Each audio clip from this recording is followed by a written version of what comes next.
ter ministrado com ele a tua palavra e nós acreditamos, Senhor, muito que tu vai usar o teu filho. Usa mesmo ele, em nome de Jesus. Amém. Bom dia a todos, bom domingo, tudo bem? Graças a Deus, paz do Senhor, igreja. Então,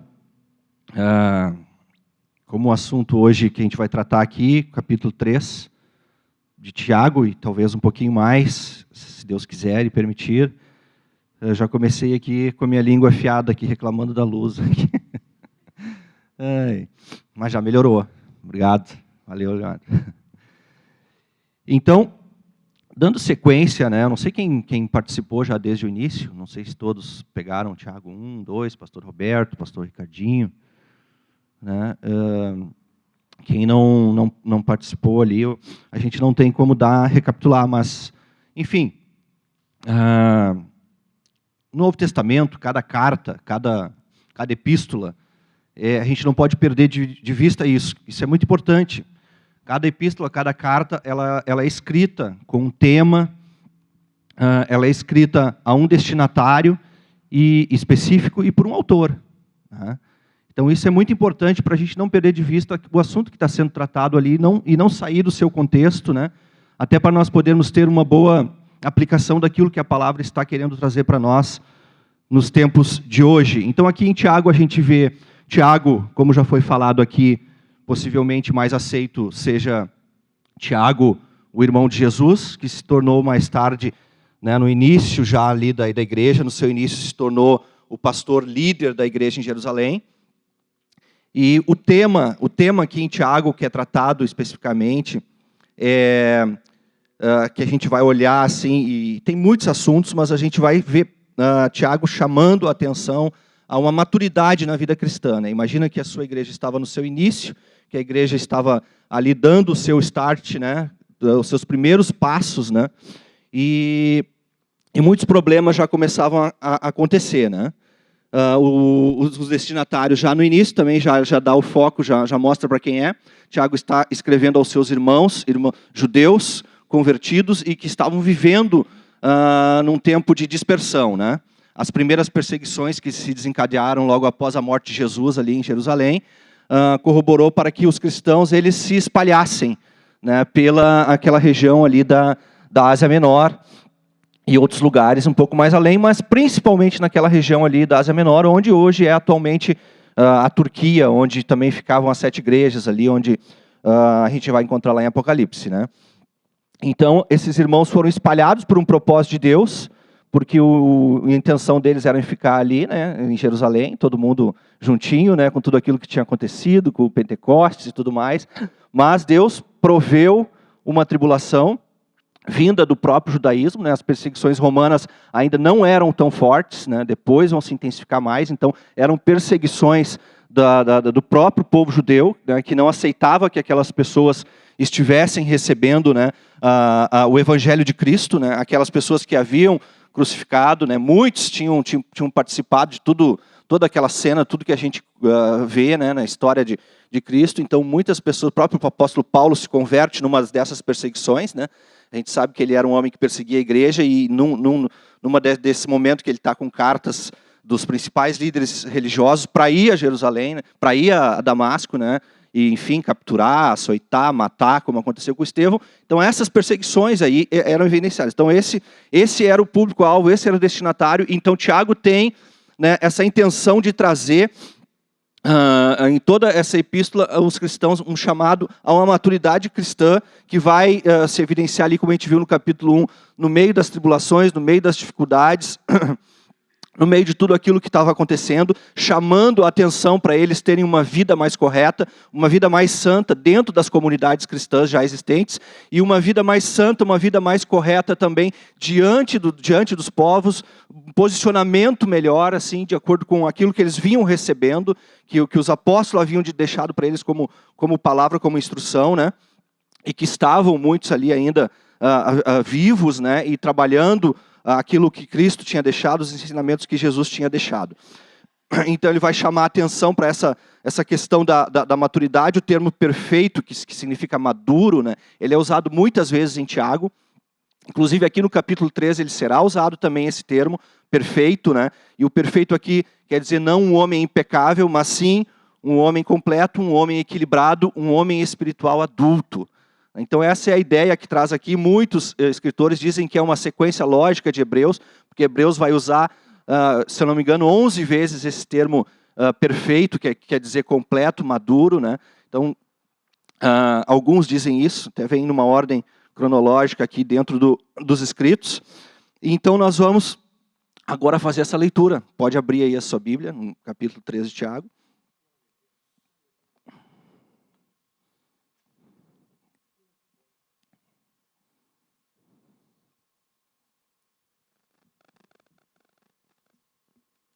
Vamos lá. Meus irmãos, muitos de vós não sejam mestres, sabendo que receberemos mais duro juízo, porque todos tropeçamos em muitas coisas.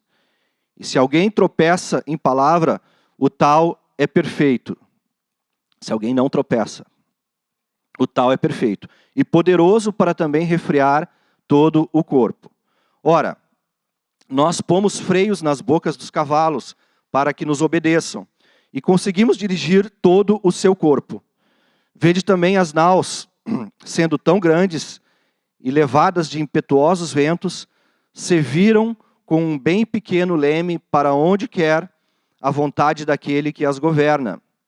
Assim também a língua é um pequeno membro e gloria-se de grandes coisas. Vede quão grande bosque um pequeno fogo incendeia. A língua também é um fogo, como um mundo de iniquidade. A língua está posta entre os nossos membros e contamina todo o corpo e inflama o curso da natureza. E é inflamada pelo inferno, porque toda a natureza, tanto de bestas feras, como de aves, de répteis, como de animais do mar, se amansa e foi domada pela natureza humana. Mas nenhum homem pode domar a língua, é um mal que não se pode refrear. Está cheia de peçonha mortal. Com ela bendizemos a Deus e Pai, e com ela amaldiçoamos os homens, feito a semelhança de Deus. De uma mesma boca procede bênção e maldição. Meus irmãos, não convém que isto se faça. Porventura deita alguma fonte de um mesmo manancial água doce, salgada, amargosa? Meus irmãos, pode também a figueira produzir azeitonas ou a videira figos? Assim tampouco pode uma fonte dar água salgada e doce. Até aí, depois a gente lê o resto. Embora haja uma continuidade, mas até aí.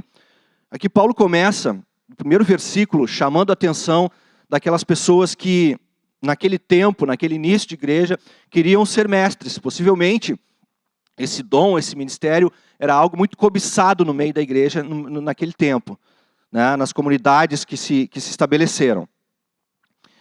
E Paulo está chamando a atenção aqui dessas pessoas, porque eles eram os que mais falavam. Então há um chamado, a uma responsabilidade muito maior, porque eles tinham esse compromisso, eles tinham essa responsabilidade de transmitir a palavra. E aqui a gente percebe que havia, pelo que Tiago vai chamar a atenção, haviam muitas coisas acontecendo. Muito possivelmente, quando eles iam falar, havia muita iniquidade nas suas bocas. Muitas coisas eram ditas. Bom, a gente vê o problema que tinha na igreja de Corinto lá, né? Um dizendo que era Paulo, um de apóstolo, um de Cefas, né? Pedro. Então, esses homens ali possivelmente disputavam algum tipo de poder, algum tipo de autoridade. Então, há uma conotação muito forte para aquelas pessoas que tinham influência sobre a igreja, para cuidarem da sua língua, para refrearem a sua língua naquilo que iam falar, naquilo que iam dizer, na hora que iam transmitir. A mensagem, a palavra, o ensino, enfim. A gente, por vezes, vê muitas coisas acontecendo hoje em dia também, né? A gente abre muitas vezes algum canal de YouTube, vê alguma ministração, alguma pregação. A gente hoje cansa de ver pessoas que se prestam, né, a ir para um meio de comunicação, né, e ali eles falarem abertamente, citarem nomes muitas vezes, expondo pessoas, falando coisas, né, sobre a vida de alguém.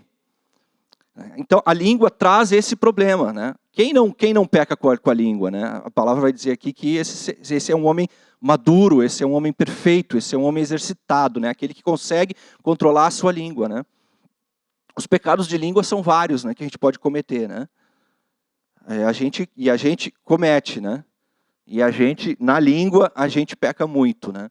Talvez hoje, talvez não, eu posso dizer com alguma convicção e até certeza, né, nesses meus 30 anos de caminhada, que na fé, que a língua, ela é o maior problema hoje que a gente percebe dentro da comunidade cristã local. A língua hoje é um agente de divisão, um agente de separação, um agente de contenda. Quantos pecados nós cometemos com a língua, né? Eu posso enumerar aqui pelo menos uns 4 pecados que a gente erra, que a gente comete com a nossa língua, né? Pecados de espalhar boatos, murmuração, né? Calúnia e difamação. Olha só. Murmuração, boato, calúnia e difamação. Eu acho que isso aí até tem no Código Penal, isso é até crime, né? Tem gente que até processa, né? Uma pessoa por calúnia, por difamação, por espalhar um boato, né? Ou por murmuração, até hoje não vi, né? Isso não existe, mas enfim. Esse é um pecado sério e grave, né? Que compromete muito a vida com Deus, a vida cristã, né? A gente sabe que aqueles que murmuram, muitas vezes acabam deixando de viver aquilo que Deus tem para a sua vida. A gente vê isso em inúmeras passagens, né? Em inúmeros relatos, né? Da história do próprio povo de Israel. Então, a gente acaba muitas vezes caluniando pessoas, difamando, falando, comentando coisas. Seja que pode ser um fato consumado, mas isso realmente aconteceu, mas a pessoa realmente agiu dessa forma, realmente ela fez isso.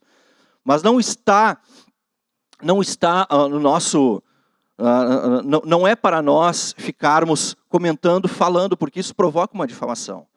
Corrompe a boa fama, né? Difamação, acho que esse é o termo que traz ali uma corrupção da vida da pessoa, da identidade da pessoa. O boato é uma coisa que a gente corre solta muitas vezes e a gente nem sabe se é verdade. Quantas vezes já espalhou ouviu uma coisa de alguém, saiu dali, se encontrou com uma outra pessoa e espalhou aquilo ali. Aí te pergunta, mas tu viu isso aí acontecer? E ainda que tivesse visto acontecer, né, também a gente tem que ter o cuidado para não difamar. Mas a gente corre, às vezes, um boato e nem sabe. Aí te pergunta, tu viu? Não, é que fulano comentou e tal. Quando vê depois que aquilo ali se espalha, é que nem como se diz assim, xixi na piscina, né? Não tem jeito. Não tem como se separar, né? Não tem como tu ir atrás, muitas vezes, e refazer aquilo que foi dito, que foi falado e que foi comentado. Então, aqui, Tiago ele vai separar aqui algumas coisas importantes. Aqui. Ele usa muitas figuras, né? Ele usa um simbolismo muito grande aqui em Tiago 3. É o capítulo que ele mais usa, né, para falar da língua, que ele lança a mão aqui de algumas figuras importantes. Então ele vai falar aqui sobre 6 figuras em que ele vai encaixar a língua, né? O freio, se prestar atenção na leitura, né? A gente não vai ler de novo porque a gente não tem tempo. O freio, quando ele vai falar do cavalo, né? Um grande animal que é controlado pelo freio. O leme, em relação às naus, os navios.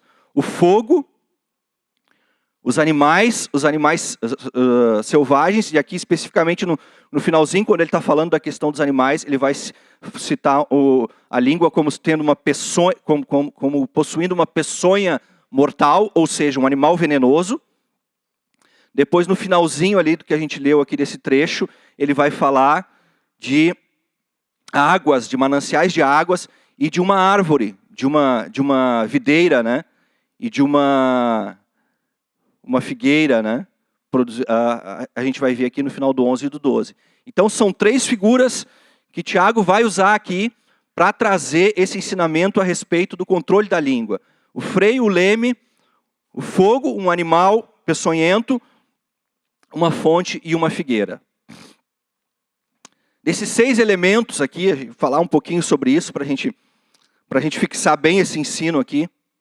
que Tiago está trazendo para a nossa vida hoje. A gente pode dividir eles em 3 categorias. A gente pode colocar o freio e o leme dentro da mesma categoria aqui para agilizar mais. O freio e o leme têm o poder de quê? De dirigir, de controlar. A gente pega, como a gente falou, que parece todos queriam ensinar, né, serem líderes ali espirituais na igreja, né? Então essa figura cabe bem dentro desse sentido, assim, né?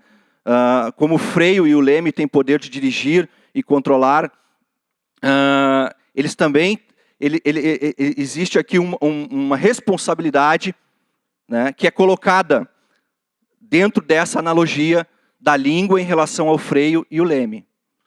Aquele que fala, aquele que ensina, aquele que exorta, aquele que administra qualquer coisa, né, relacionado à vida das pessoas, ela precisa ter em mente isso. Precisa ter em mente que ela está ali, né, também para dar direção. Ou seja, o freio controla um animal grande, um animal forte, um animal impetuoso, como um cavalo. E também ele dá direção. Um pequeno leme controla e dá direção a um grande navio. Então é dado esse poder na palavra, na língua, para as pessoas, para elas exercerem isso de uma forma adequada, de uma forma correta. Não são poucos que a gente vê usando esse poder da palavra, esse poder da língua, para usar um tipo de freio, um tipo de controle sobre a vida das pessoas, sobre a vida de igrejas, sobre a vida enfim, para controlar grandes massas. Grandes massas. E aqueles que sabem usar e usam isso de uma forma incorreta, de uma forma indevida, são capazes de provocar, inclusive, inúmeras contendas e guerras. E, bom, o contexto da Segunda Guerra Mundial, vocês devem conhecer, sabem, né? Como que o Hitler tinha esse poder da oratória e como ele usou isso para controlar, para dirigir, para frear, para colocar todo um povo, toda uma nação, né, a abraçar toda aquela ideia, aqueles conceitos nazistas, né? Então há essa advertência para aquele que usa, que vai usar desse principalmente no meio da igreja, no seio da igreja, há essa advertência. Uma outra coisa aqui em relação a isso, tanto o freio quanto o leme, eles são utilizados para superar forças contrárias. A palavra está dizendo isso aqui. Está no mar, tem os ventos impetuosos, está o cavalo, que é um animal. Então, esses elementos, essas figuras aqui, está colocando a língua também com esse poder de superar forças contrárias. E essas forças estão dentro de nós e também à nossa volta. Então a gente precisa entender esse poder que tem de nós superarmos forças contrárias à nossa volta, no nosso meio, no nosso ambiente.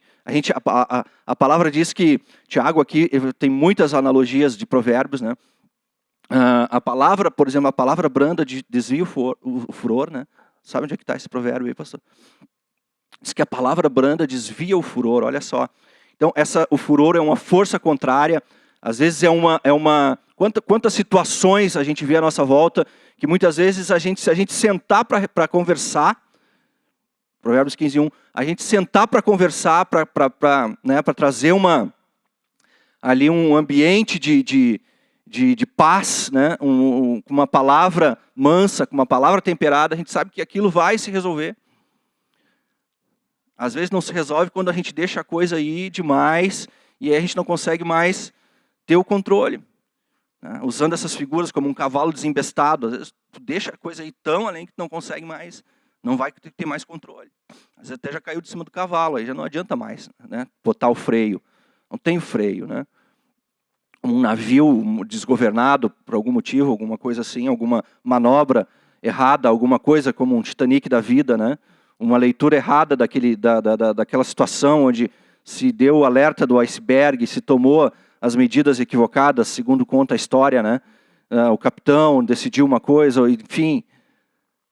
E às vezes já não dá mais tempo. Mas quantas vezes está no nosso alcance, através do uso da palavra, através do uso da língua, disso que Deus nos deu, a gente poder, né, equacionar situações, solucionar situações e resolver muitas vezes forças que são contrárias e aparentemente são muito mais fortes do que aquilo que a gente pode aparenta que a gente possa controlar, né? Na Segunda Guerra Mundial tinha uma frase que se espalhava muito, né? Se dizia assim: palavras impensadas podem afundar navios e matar pessoas, né? Isso fala da comunicação da guerra, né? A comunicação não é que nem hoje, né? Evidentemente. Então era muito mais complexo. Chegava às vezes uma informação, né? Não sei como que chegava ali, via rádio, via alguma coisa assim. E se aquela informação às vezes passava, quem já viu filmes de guerra, né? Chegava aquela informação e aí uma pessoa pegava lá não sei como é que é o nome daquele aparelho que fazia ficava, tipo, não era digitando, ficava ali passando uma coisinha e saía uma mensagem, o cara pegava aquela mensagem, ia levando e aquilo lá passava por nem sei quantas mãos, né? Então essas palavras, se a coisa não for dita de forma correta, de forma certa, fatalmente vai desembestar o cavalo ou vai afundar o navio, né? A pessoa que libera uma palavra ruim, ela pode se envolver, por exemplo, em uma briga, né? E aqui diz que a nossa língua pode comprometer o nosso corpo, né? A língua está muito atrelada a isso. Pode comprometer, inclusive, o nosso corpo inteiro. Quantas pessoas, né, liberam muitas vezes palavras, falam coisas, e aí a língua dessa pessoa vai obrigar o seu corpo a se defender, né? As guerras, as batalhas antigamente eram resolvidas dessa forma, né, em outros tempos. Nós temos ali a batalha entre Davi e Golias, né? Aquilo ali era uma batalha que muitas vezes se resolvia no grito, no gogó. Tem filmes de época que mostram isso assim, né? Um exército se coloca de um lado e outro de outro. Aí vai lá um e começa a gritar, começa a falar, começa a amaldiçoar, começa a dizer coisas, né? E aí aquilo ali foi a tentativa de Golias, né? Golias estava ali por horas e horas e horas e dias, né? Falando coisas e amedrontando o povo e proferindo palavras ali. E muitas guerras eram resolvidas dessa forma, né? E Davi também. Davi resolve a guerra liberando uma palavra de Deus, uma palavra que sai da sua boca. Quem é esse gigante, né? Incircunciso para afrontar o exército de Deus vivo. E aí Davi diz: eu vou contra ti em nome do Senhor dos exércitos. Ele teve que botar o corpo dele, a palavra dele, liberada através da sua língua, teve que fazer com que o seu corpo agisse, comprometeu o seu corpo nesse caso. E ele teve que ir então em direção àquele desafio e matar o gigante. Mas a vitória já tinha sido declarada por uma posição de Davi, a vitória já tinha sido dita, já tinha sido declarada, aquela situação adversa, aquela situação contrária já havia sido equacionada. Aquela força externa contrária àquela situação toda ali, né, onde amedrontava todo um exército, é resolvida através de uma palavra de um homem de Deus que soube usar a sua língua. Tem inúmeros salmos que Davi pede para Deus que lhe dê, né, sabedoria e controle da sua língua. E ele escreve algumas coisas também sobre isso, né?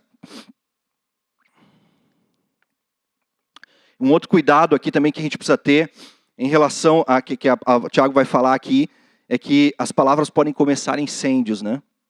Assim como a palavra tem esse poder, né, do leme e do freio, né? Que pode nos ajudar, né, a controlar coisas e situações, né? E as palavras também podem começar incêndios gigantescos, né? E isso a gente vê muito no meio da igreja, na família, então, né? No casamento. Quantas vezes uma palavra que é mal colocada, uma palavra que é dita de uma forma incorreta, começa, às vezes, incêndios gigantescos. Às vezes a gente vive isso aqui, né? Até na igreja. Às vezes uma pessoa está aqui, um irmão, um pastor está aqui ministrando uma palavra, e ele diz algo assim, que de alguma maneira toca na vida de alguém, né? E a gente, às vezes, sem a intenção, muitas vezes, de fazer com que aquilo acontecesse, né? Até me vem um caso aqui à mente, à memória agora, mas não convém citar, porque não aconteceu comigo, aconteceu com outro pastor, então não convém. Às vezes a gente fala uma coisa e aí um grupo de pessoas, uma pessoa se ressente com aquilo ali, e aí a gente precisa entender que uma palavra que a gente falou, né, que não entrou bem, causou um fogo ali. E aquele fogo ali, daqui a um pouco, ele pode se espalhar. Ele pode vir e se tornar um grande incêndio. E pode queimar toda uma vegetação, toda uma mata. Quantas vezes a gente vê assim, notícias na televisão, acho que aqui não acontece muito, mas acho que para os Estados Unidos, lá no oeste americano, as queimadas que chegam no verão, né? Às vezes começa e o vento espalha, sabe quando vem o vento assim, ó, e espalha aquele foguinho ali que começou, se tu não conseguiu ver isso e não resolver, vem um vento e espalha e quando vê já não tem mais condições de conter aquilo, né? E de segurar aquele negócio ali, né? Aí nessas situações, quanto mais rápido a gente agir, a gente perceber que a nossa língua foi usada para propagar algum tipo de fogo, de incêndio, a gente precisa cuidar porque o resultado de um incêndio ele é desastroso e de fato não fica pedra sobre pedra. Em Provérbios 26, 20, vai dizer assim: sem lenha o fogo se apaga, e não havendo maldizente cessa a contenda. Como o carvão é para a brasa, assim é a lenha para o fogo. Assim o homem contencioso para acender rixas, né? Então tudo isso aqui está falando de língua, de coisas que a nossa língua pode vir a fazer em uma situação, em um local, em uma vida, em uma comunidade, em uma família, em um grupo, enfim. E a outra analogia que ele faz aqui, que é do fogo e do animal, eu não falei qual é a relação aqui, ó. O freio e o leme, poder de dirigir, de controlar, né? O fogo aqui, o animal venenoso, o poder de destruir. Está relacionado com esse poder da língua, né? Então ela tem também, como a gente viu, o poder de dirigir e controlar, e esse outro elemento, o poder de destruir, o fogo, e também aqui um animal venenoso, né? E algumas línguas, às vezes, o são, né? Eu acho que é daí que vem o ditado que diz assim, ó, se morder a língua, morre envenenado. Não sei se foi daí que tiraram. Mas alguém que leu Tiago talvez tenha pensado, se morder a língua vai morrer envenenado. Então, algumas línguas também são assim. O veneno, e aí aqui a outra analogia que faz aqui, né? O fogo é algo que é evidente, ele começa, pode ser grande ou pequeno, começou um fogo, já dá fumaça, algum lugar está pegando fogo, a gente já consegue identificar rapidamente, né? Às vezes é assim nos lugares, a gente fala imediatamente aquele negócio. O veneno, ele já tem essa peçonha que é mortal, aqui, que fala aqui, ele já tem uma outra característica, ele trabalha de modo oculto, porque ele entra e a não ser que tu veja por onde entrou, né, o veneno, tu não consegue identificar, né? Alguém já foi mordido de cobra aqui, deve ter identificado na hora, mas enfim, às vezes tu não identifica. Eu já fui mordido, picado por inseto, por aranha, e só fui perceber depois. Né? Fui ver no médico assim, isso aqui é uma picada de inseto, de aranha, mas eu não vi o momento. O veneno se instalou ali, o veneno se alastrou ali, eu só fui ver quando começou a aparecer uma lesão, começou a aparecer um problema, né? Então ele vai agindo assim desse modo oculto, lento, e depois o dano, depois mata. Se for um veneno mortal, uma pessoa mortal, que é isso que está falando aqui. Quantas vezes a gente precisa cuidar, assim, entra uma malícia no nosso coração, né? E a gente vai, injeta um pouco de veneno em uma conversa, vai ali, nossa língua, e pum, dá uma... mas tu viu? Tal. Olha só. Todo dia nós somos tentados a isso, nas nossas conversas, nos nossos relacionamentos, nos nossos assuntos, no trabalho, na família, surge um assunto e a gente, se não cuidar, a gente vai ali. Agora de manhã mesmo, nós três reunidos ali, eu, o pastor Roberto e o Ricardinho, a gente surge assuntos, se tudo descuidar muito, quando vê aquele assunto que era inocente, daqui a um pouco, pum, uma picadinha ali, lança um veneno, lança um... Então esse outro cuidado que a gente precisa ter com a língua, porque a língua tem esse poder também de destruir, também de causar esse dano, né? E a outra figura aqui que Tiago vai usar, aí ele vai usar a figura de uma fonte e de uma árvore, né? E que são elementos capazes de produzir deleite e prazer, né? Assim também a língua, né? A Bíblia diz que as fontes da vida e da morte estão na língua, né? Em Provérbios vai dizer isso, né? Então, a fonte vai oferecer água fresca. Esses dois elementos, essas duas figuras estão relacionadas a isso, né? Ao poder de trazer prazer sobre a vida das pessoas e de trazer prazer sobre a sua própria vida, né? A palavra vai dizer assim em Provérbios 18, 4, águas profundas são as palavras da boca do homem, e a fonte da sabedoria, ribeiros transbordantes. Em Provérbios 10, 11 vai dizer assim, a boca do justo é um manancial de vida. O ensino do sábio é fonte de vida para que se evite os laços da morte. Isso está em Provérbios 13, 14. Então esses versículos aqui de Provérbios são paralelos a essas figuras que Tiago está escrevendo. Possivelmente ele conhecia muito bem esse livro da sabedoria de Provérbios aqui. Então ele vai usar isso para mostrar e falar que a língua é essa fonte de água, né? Que pode trazer vida, que pode gerar vida, que pode livrar as pessoas dos laços de morte, né? Que vão produzir sabedoria, né? E também vai falar que a língua pode ser aprazível como uma árvore de frutos aqui, vai usar a videira e a figueira aqui, né, como exemplo, né? Pode ser, traz sombra, traz alimento para a vida das pessoas, né? Como é bom a gente se relacionar com pessoas que sempre têm uma palavra, né, que sempre tem algo para nos dizer, tem uma palavra de Deus no seu coração. Quando a gente está amargurado, a pessoa vem com uma palavra como uma fonte de vida sobre nós, e não como alguém que te joga mais para baixo, não como alguém que te, né, e muitas vezes te aponta o dedo e diz, mas é isso mesmo. Não, os amigos de Jó, né, vêm e dizem, tu merece, está passando isso assim, assim, assim. Então, essa árvore, a língua comparada a essa árvore que pode produzir esse alimento, essa sombra, né?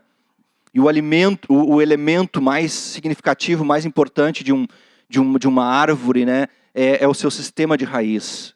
Isso é importante aqui, essa figura, porque traz para nós hoje a gente poder fazer essa analogia hoje, assim como diz o Salmo 1, né?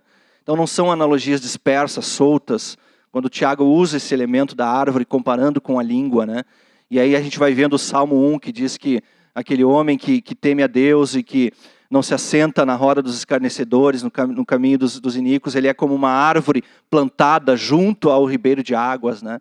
Tem suas raízes ali, né, firmadas, alicerçadas, e ele vai produzir um fruto ao seu tempo, né? Isso é uma coisa aprazível, né? A todos que se achegam ali, para receber daquela árvore, receber sombra, receber alimento, né? Mas há aqui um cuidado que ele diz, né? Apesar da água e da árvore representarem coisas boas, tem uma advertência que Tiago deixa aqui para nós, né? Não se pode jorrar 2 tipos de água, né, de uma mesma fonte, e também não se pode ter 2 tipos de fruto de uma mesma árvore. Isso é impossível, né? Então ele deixa essa advertência, ele deixa esse cuidado para aqueles que estão ali recebendo isso, né? A incoerência da nossa língua vai indicar que tem algo de muito errado no nosso coração. A palavra vai dizer lá em Mateus que a boca fala daquilo que o coração está cheio, né? Não me recordo agora onde está esse versículo, mas a boca fala daquilo que o coração ele está cheio. Então essa é a advertência de Tiago que ele deixa ao tratar desse poder da língua, usando esses 2 elementos, a água e a árvore, né?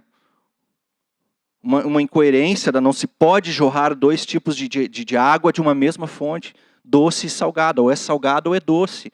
Se a árvore é uma árvore de figos, tem que dar figos, não vai dar outra, não vai dar laranja, não vai dar outra coisa. Então ele usa 2 coisas que são impossíveis, que é justamente para trazer assim de uma forma forte na nossa mente, que não pode ter incoerência, a gente tem que cuidar da nossa língua, com aquilo que a gente fala e aquilo que a gente faz. A gente precisa ter cuidado. Se a gente perceber que existe algum tipo de incoerência, tem algo errado com o nosso coração, e nós precisamos recorrer a Deus, recorrer ao Espírito Santo para que nos ajude, para que nos auxilie, para que mude isso na nossa vida. Isso pode acontecer. Isso pode acontecer, mas nós precisamos corrigir. Por isso, o uso forte dessas 2 figuras, né? A fonte de águas e uma árvore com um fruto específico que precisa dar. Aí ele segue aqui, vamos seguir a leitura da palavra.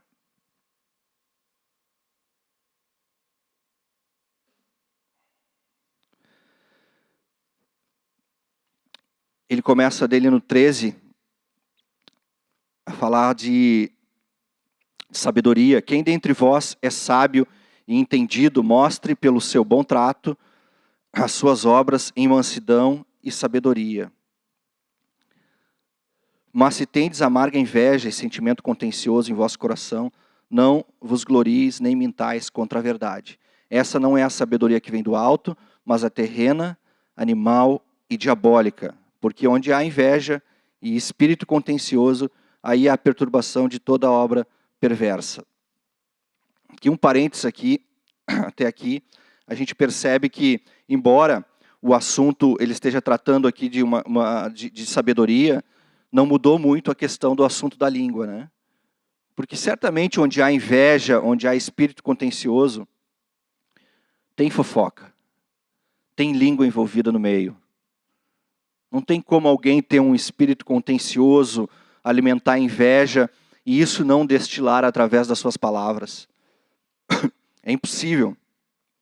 17 vai dizer, mas a sabedoria que do alto vem é primeiramente pura, pacífica, moderada, tratável, cheia de misericórdia, de bons frutos, sem parcialidade, sem hipocrisia. O fruto da justiça semeia-se na paz para os que exercitam a paz. Esses 2 versículos aqui são a conclusão do capítulo, né?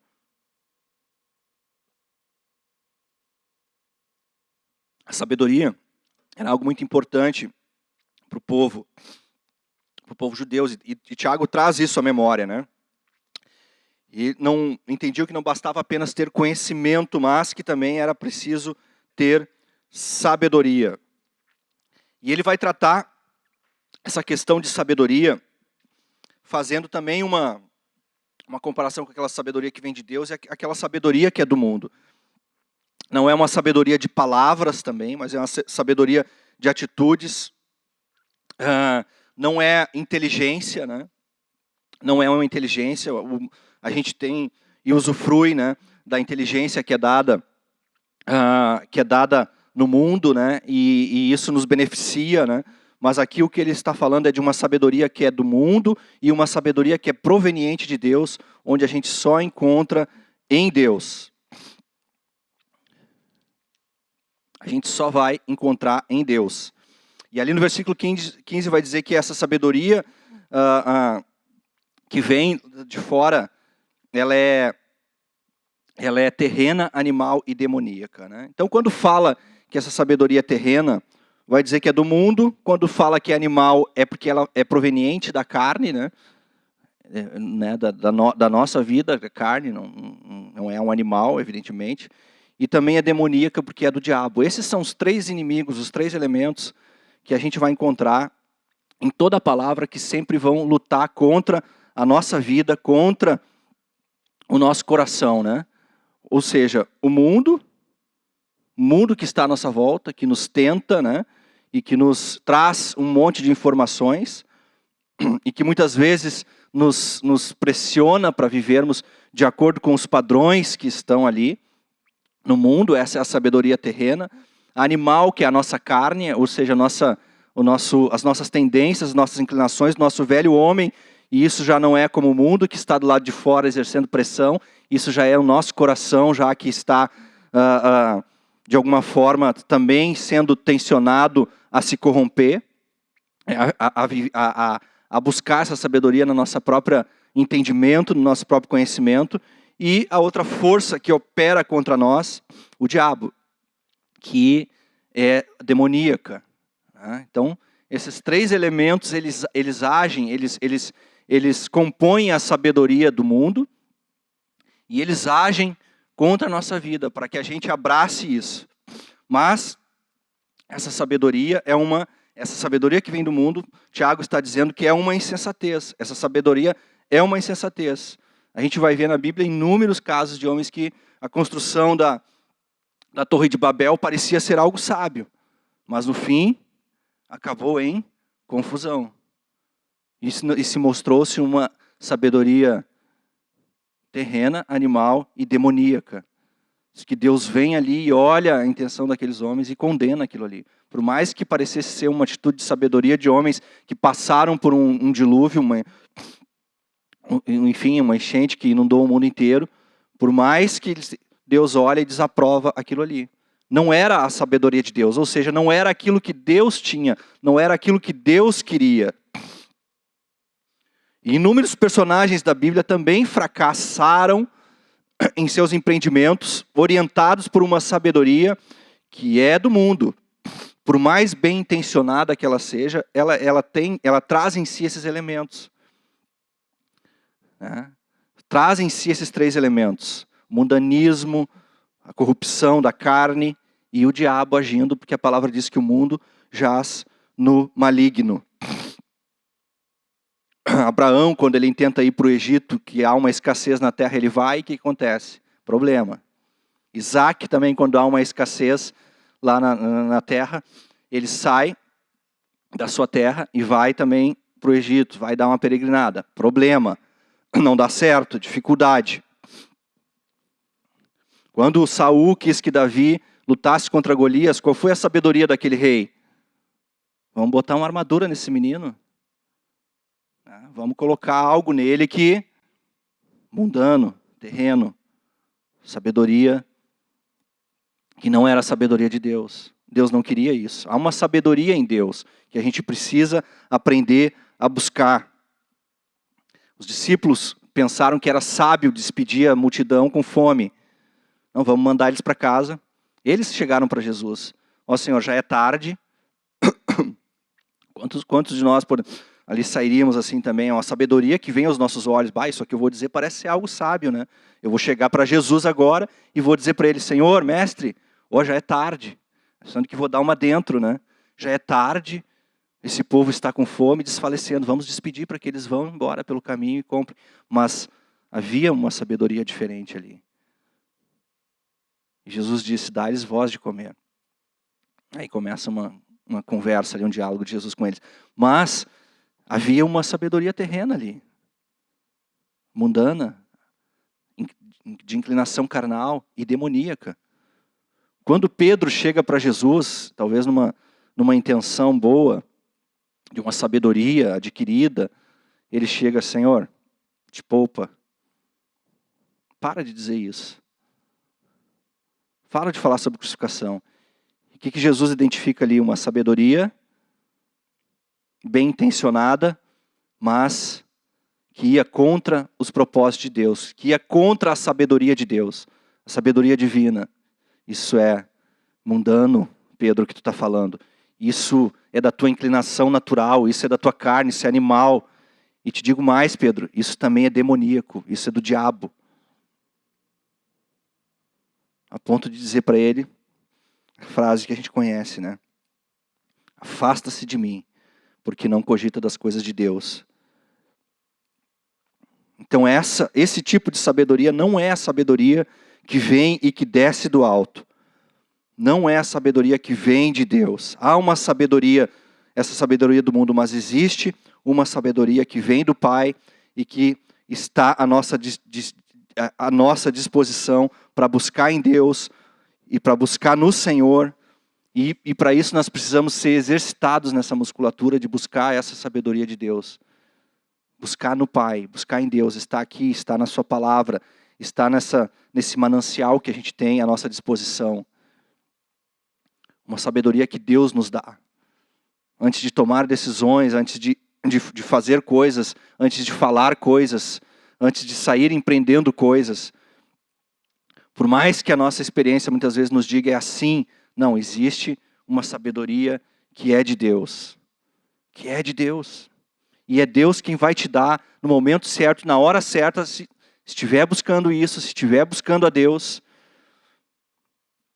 O naufrágio de Paulo ali em Atos, começa no 27, havia uma sabedoria ali, que era dos homens, que eram dos entendidos, que às vezes a gente tem a mania de se menosprezar, né, e se calar diante de uma pessoa que tem muito conhecimento e experiência e sabedoria, mas não é um filho de Deus. Não é um filho de Deus. E está ali dizendo, não, isso aqui é assim, porque é melhor, é desse jeito, é desse jeito, é desse jeito. Paulo se levanta ali. Paulo era o último que poderia falar naquele momento. Ele era um prisioneiro. Ele estava numa condição de escravo. Mas ele era, antes de tudo isso, essa era a condição terrena dele, mas antes de tudo isso ele era um filho de Deus, um homem chamado, escolhido. Ele tinha uma palavra de sabedoria para aquele momento.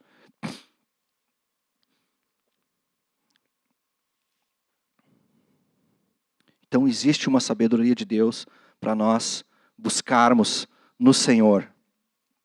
Pense, passe esse filtro sempre na sua vida, antes de tomar decisões, antes de ouvir conselhos, tenha você mesmo essa intenção, essa prática de buscar em Deus sabedoria para a sua vida, porque Deus dá sabedoria a todo que pede. E já foi falado sobre isso. E Salomão pede sabedoria e Deus dá sabedoria para ele conduzir a sua vida, conduzir aquele grande povo. É 11h20, né? Eu queria, como o pastor Alberto pediu para a gente encerrar no próximo domingo, e tem ainda o capítulo 4 e 5, gostaria apenas de, até às 11h30, aqui tem 10 minutos, a gente introduzir alguma coisa aqui desse capítulo 4.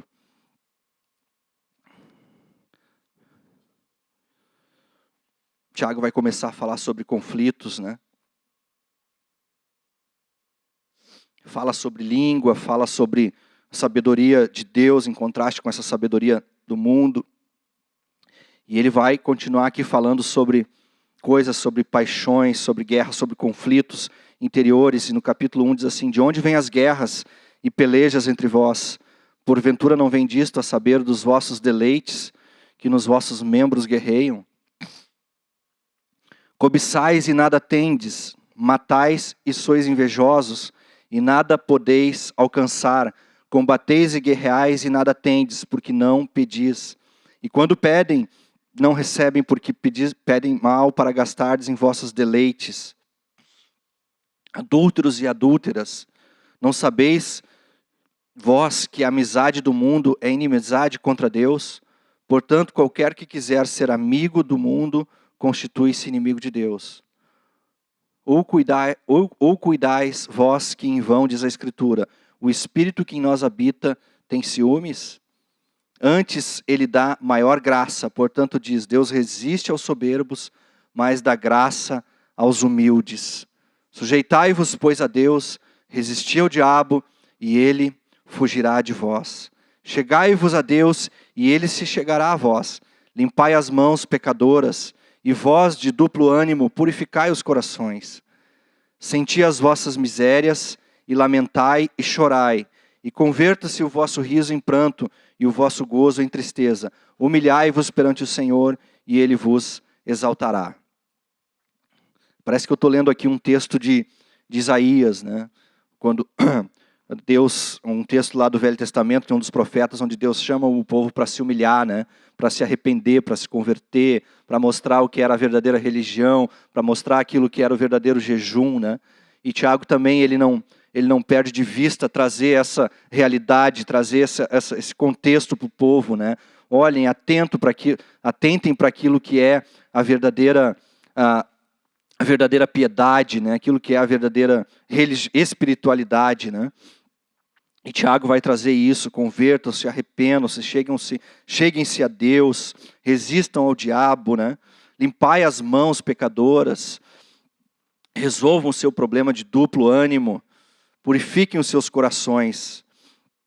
E aí Tiago vai aqui falar de guerras, começa falando dessas guerras que acontecem no nosso interior, no nosso coração primeiramente, né?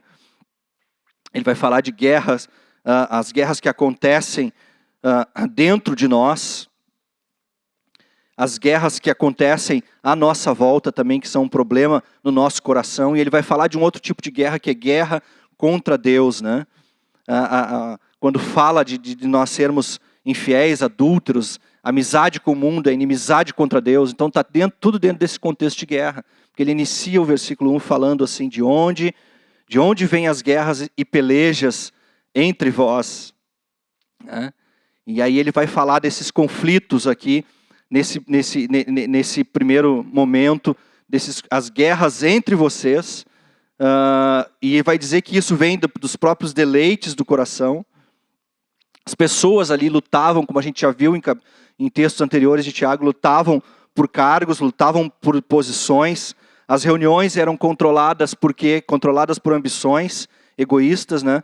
O pastor Ricardinho trouxe isso no capítulo 2, né? De como eles faziam acepção de pessoas, né? Privilegiavam aqueles que tinham mais, né? E desprezavam aqueles que tinham menos. Então, Tiago vai falar dessas guerras que haviam entre eles ali, trazendo esse contexto, né? Então as pessoas tinham essa ambição, esses egoísmos aqui, e o que eles faziam não era por um entendimento espiritual, então isso provocava guerras, provocava pelejas entre eles, né?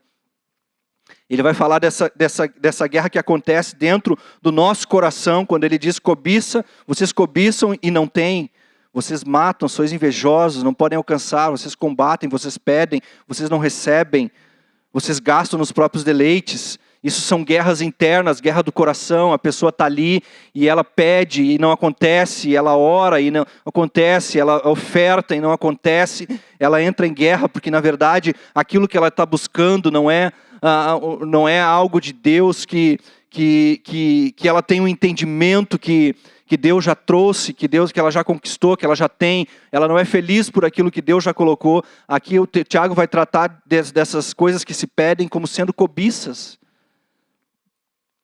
Quando Tiago está falando aqui de pedir coisas, vocês pedem e não recebem porque pede mal. Não é um pedido de uma oração que não traz em si, que não vem carregada de um egoísmo, de uma coisa que não é algo produzido da vontade de Deus. Ele vai falar que é cobiça. E isso é uma coisa que provoca guerra dentro do nosso coração. Nós entramos em conflitos internos. Ele vai falar desse outro tipo de guerra que traz um conflito interno dentro do nosso coração. Guerra. Isso vai gerar guerra dentro do teu coração. Se não sondar o coração, e quantas coisas a gente pede, né? Se isso não tiver de acordo com a vontade de Deus, vai gerar uma guerra no nosso coração. Então a gente precisa sempre, até quando a gente vai orar por alguém, e a Bíblia fala para a gente orar pelos enfermos, mas nós precisamos entender que se nós oramos por uma pessoa doente, ela pode não vir a melhorar, ela pode vir até mesmo a falecer, ou a piorar. Nós temos que orar pelos enfermos. A palavra nos recomenda isso e nos desadverte para fazer isso. Mas nós precisamos sempre orar como Jesus orar segundo a vontade de Deus. Cumpra-se, enfim, a tua vontade. Se possível, cura. Se possível, sara. Se possível, te elimina essa dor. Mas cumpra-se a sua vontade, porque isso nos coloca, ao buscar a vontade de Deus dentro das nossas orações e petições, e isso aqui que Tiago está falando, sobre buscar, sobre pedir, sobre alcançar, ao colocar a vontade de Deus em primeiro lugar, isso nos coloca numa posição de estar no centro daquilo que Deus tem para a nossa vida, e nos livra dessa posição de cobiça. Às vezes o que nós estamos pedindo para Deus, na verdade não é algo produzido por Deus, é uma obsessão, não é fé, não é resultado de uma fé em Deus, mas é uma obsessão que nós temos por alguma coisa. O apego que nós temos por alguma coisa, por alguma pessoa, que nós não queremos que aquilo acontece, é do ser humano, mas nós precisamos entender que pode ser simplesmente uma cobiça, pode ser simplesmente algo que não está dentro da vontade de Deus. E isso vai produzir uma guerra interna. Vai produzir guerra, conflito interno no teu interior, não vai entender, enfim, vai questionar Deus, vai perguntar o porquê, uma série de coisas que quem já passou sabe que a gente está falando. E um outro tipo de guerra que se instala aqui, essa guerra com Deus, né? O mundo, a carne, o diabo de novo aparecendo aqui, né? Três coisas que lutam de novo, aparecendo de novo esses elementos lá em Tiago 4:4, né? Quem quiser ser amigo do mundo se torna inimigo de Deus, né? A carne, ela sempre que a gente age na carne, a gente vai estar sempre indo de contra aquilo que Deus tem para a nossa vida. Isso é uma máxima, né? Inimigos do Espírito Santo, nossa natureza, né? O diabo é o inimigo de Cristo, da sua obra na nossa vida. Então esses três tipos de guerra vão trabalhar no nosso coração e vão tentar nos tirar a nossa paz. Então, e vai tentar levar a nossa paz. Guerra é a ausência de paz, né? Eu estava vendo hoje uma notícia, atualmente hoje no mundo, há 55 nações em guerra e a gente não sabe. Existem 55 nações hoje vivendo em guerra. A gente não chega a nós essas notícias.